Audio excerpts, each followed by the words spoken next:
Hello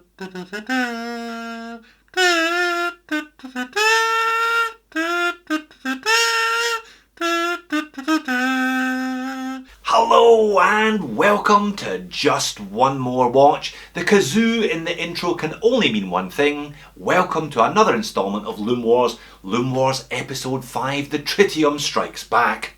No, I'm only kidding. No tritium. That would not be a fair fight. I love LUME on watches and I love making these videos. They're quite nerdy, they're quite fun.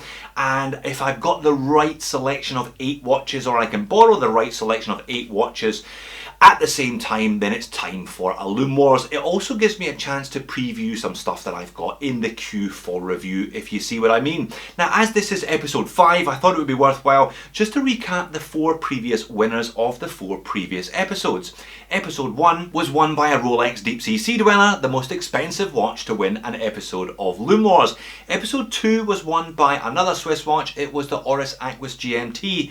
Episode 3 was won by a much more affordable watch, the Orient Komatsu at $200 US. Episode 4 was won by an even cheaper watch again, the Citizen ProMaster Eco Drive, a mere $165. So, not necessarily correlates how much you spend on a watch as to how good the LUME is, but I've got a few big hitters in here as well today. So same format as usual, 8 watches, 4 quarterfinals, 2 semi-finals, then a final. No third, fourth place playoff, because who cares, and it's the same camera settings that I always use. 20-minute exposure, which is the maximum that my camera can do.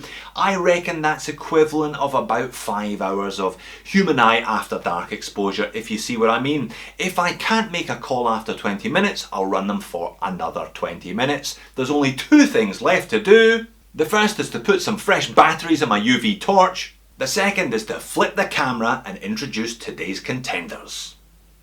I must admit that is a pretty impressive selection of metal on the table. I think without a doubt the best group of watches that I have gathered so far for one of these LUME Wars. This one should be very interesting. So this is the order that I'm going to pair them off in for the quarterfinals, and I have done so quite specifically. 2 of these are borrowed, 2 of these are bought, and 4 of these are in the queue for review. Starting with the big boy on the end, the Rolex Explorer Ii, a watch designed specifically for cavers. So if the LUME isn't good on that one, there's been a bit of a problem.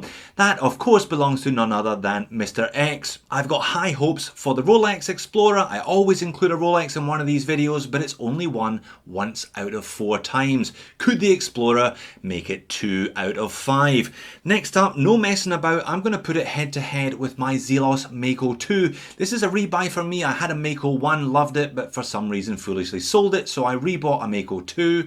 Again, meteorite dial, this time in bronze, with heaps of LUME, 2-tone, and just a bunch of it all over the indexes, the hands, the bezel, etc, etc. That's why it's going up against the roller. Next up, first time on LUME Wars, a LUME dial watch. Not just one full LUME dial watch, but 2. Squale 1521 full LUME dial. I believe this is a brand new model for them. I'll be really interested to see how the Squale gets on, and how a LUME dial watch gets on generally. So I'm going to put it head to head against a Spinnaker Tissé Titanium. Similar LUME philosophy, half the price of the Squale. Next pairing is a Mark & Son GMT, all the way from Germany, trying to look quite like a Rolex, but then again trying to look just a little bit different with that handset. It's going head to head with a Doxa Turnos USA Special Edition with that beautiful blue-black fade dial. They look like rollers, but do they have the same LUME capabilities as the mighty R? Last pairing, it's a Doxa. It's a sub 1200T Professional in classic Doxa orange, another borrow from Mr. X, of course. Now the dial colour is bright, but is the LUME bright? We're about to find out, because it's going to go head to head with my Seiko Tuna Solar in black and gold. Everybody knows that Seiko's LUME Bright punches well above its weight ordinarily. The Seiko is the cheapest watch on the table today. The Doxa is the second most expensive. Let's see who comes out on top of that particular head to head. Let's get on with LUME Wars. So Rolex versus Zelos, this is pretty much Germany versus Brazil in the quarterfinals rather than the finals. I reckon these two are probably the strongest two watches on the table today, which is why I wanted to put them head to heads to see how they directly compare to each other, and I also wanted to give everything else a bit of a chance. Two quite different approaches, but both outstanding as you can see. The Rolex on the left uses its own proprietary chromalite. They upgraded in inverted commas from BGW9 a few years ago. On the right, the Zelos uses BGW9, that's the small white blue markers, and C3 on the hands, the indices, and in that fully lumed bezel. So if I crank up the speed here, you can see that after the first 20-minute period, damn those batteries, damn those fresh batteries, they were still both super legible. So I rolled on to another 20-minute period. I actually ended up rolling on to another 20-minute period. They were still both perfectly legible after an hour. Fantastic watches, which is why they're both on the table today. I reckon though I was able to call this one after the 40 minutes, and I'm going to give it to the Rolex just because its chromalite, that pale blue colour, makes it more instantly legible than the slightly faded green colour of the C3 used by the Zelos. But no losers here, but the Rolex is the winner. Now that makes me very happy. Look at the amount of lume being put out by both of those two watches. So two lume dials here, but again quite different approaches.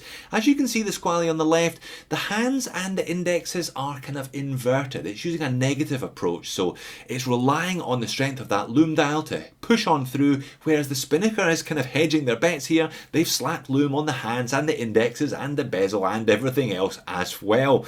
Now, as we're approaching the end of the first 20-minute period, you can see how the effect on the Squale on the left is going to work from here on in. It's relying on that lume dial glowing bright and the hands not glowing at all.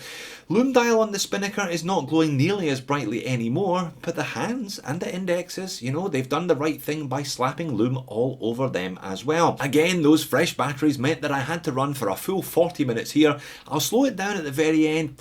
What do you think? Now, the Squale is still working, but I'm going to give it to the Spinnaker. A bit of a surprise here today. The lume dial has kind of failed it, but those hands and the indexes mean it is the more legible of the two at a glance, so it's the winner.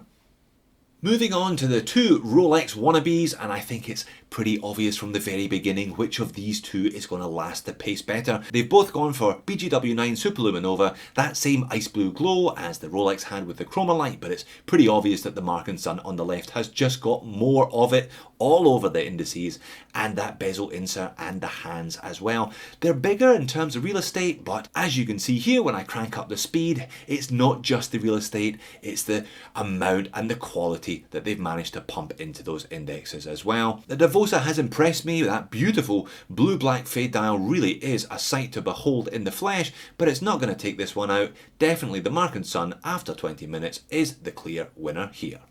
And in the final quarter-final, if you see what I mean, it's the Doxa on the left and the Seiko Solar Tuna on the right. Now, it's Mr. X's watch. He's famous for misaligning that bezel just to tweak my OCD, but I'm going to leave the lume pip round there just near the 9 o'clock in deference to him. I was really surprised and delighted to see from the Seiko the bezel loomed all the way around to the 15-minute marker. They don't normally do that. It's normally just a single pip. But that, combined with the outstanding qualities that you generally get from Seiko's LUME Bright, means this is a really strong offering for the money from Seiko. Again, they punch well above their weight in terms of lume. We've seen this time and time again from Seiko. We're moving on to the second 20-minute period here, and you know, the indexes on the Doxa are pretty much long gone at this point. The hand's still glowing brightly, but when you compare it to the Seiko, the hands, the indexes and the bezel are all still glowing very brightly at the end of 40 minutes. No contest, Seiko's the winner. So first semi-final, and it's Rolex versus Spinnaker. I think that's the first time those three words have ever appeared in sequence in the same sentence. But look at those two, that is glorious. The Spinnaker, I must say, does very well for itself initially, just looks fantastic. And that Rolex, you know, I've looked at a lot of Mr. X's Rolex, but the Explorer Ii has always had, or has always seemed to have had, more lume about it than the other ones. Okay, let's crank up the speed then, and you can tell what's going to happen here. The LUME dial is going to disappear first on the Spinnaker, followed by the bezel, but they have done a fantastic job of applying LUME, especially to the hands. Even the second hand, you can see it's still whizzing around there, still perfectly legible, nice clear on the indexes, and that LUME pip at the 12 o'clock on the Spinnaker, all still clear and bright. On to the next 20-minute sequence, and you know, the Rolex still consistent, super consistent. No problems there at all. Spinnaker still hanging on in there, but by this stage in the game, the bezel's almost gone and those indexes are beginning to fade. If we slow it right down, just at the end of the 40 minutes, Spinnaker's handset's still glowing quite brightly, but the overall win for overall consistency has to go to the Rolex. But who will be taking on the Rolex in the grand final today? Will it be the Mark & Son on the left, or will it be the plucky Seiko Solar Tuna on the right? Again, two different approaches, two different colours here. The BGW9 on the left on the Mark & Son, and the Seiko LUME Bright proprietary greener. Not quite as green as C3, it's kind of somewhere in between on the Tuna. Now let's speed these two up and see how they go on. Again, I'm having to run this one for the full 40 minutes. Very good performances from both of these watches. As I said, I think this is the strongest selection of 8 watches that I have put together for one of these competitions. Really, all thrillers today, no fillers, but there can only be one winner. Which of these two goes on to take on the Rolex? I reckon at the end of 40 minutes, the Seiko's still hanging on in there. It's doing okay, but it is fading quicker than the Mark & Son. Perhaps it's the blue, perhaps it's just the sheer volume of those indexes and hands, but I'm going to give it to the Mark & Son. I think it edges the Seiko quite convincingly in the semis.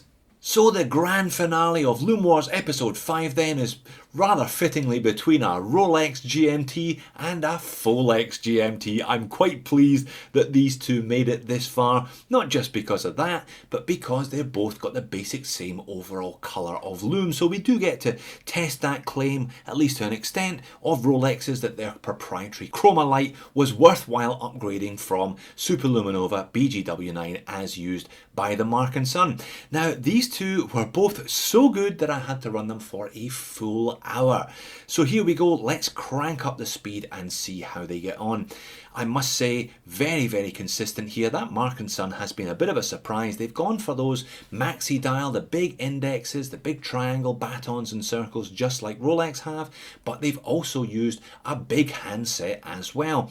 Not sure that it works for me necessarily aesthetically and stylistically, but it certainly works in terms of the LUME. Here we are on the third 20-minute, and there's really nothing in it. These watches are maybe $9,000 apart. The Rolex is going to cost you about 10k, the Mark & Son well under $1,000, and yet I'm going to slow this right down at the end of 1 hour. Not much in them, but shocker, turn up for the books. I'm going to give this one to the Mark & Son. I think it has done enough today to roll the Rolex. So there you have it, another episode of LUME Wars, run and won, and another surprise winner in the form of the Mark & Son's GMT. Rolex going 1 for 5 in spite of the massive cost involved in one of these things and their big claims for chroma light. Very impressive result by the Mark & Son, thanks in no small part to the sheer scale of the indexes and the handset on this model. You can expect to see a full review of this one coming up on the channel over the next few weeks, but there's one thing that we all know already, and that's that the LUME is pretty good. Thanks for watching, and I will see you soon.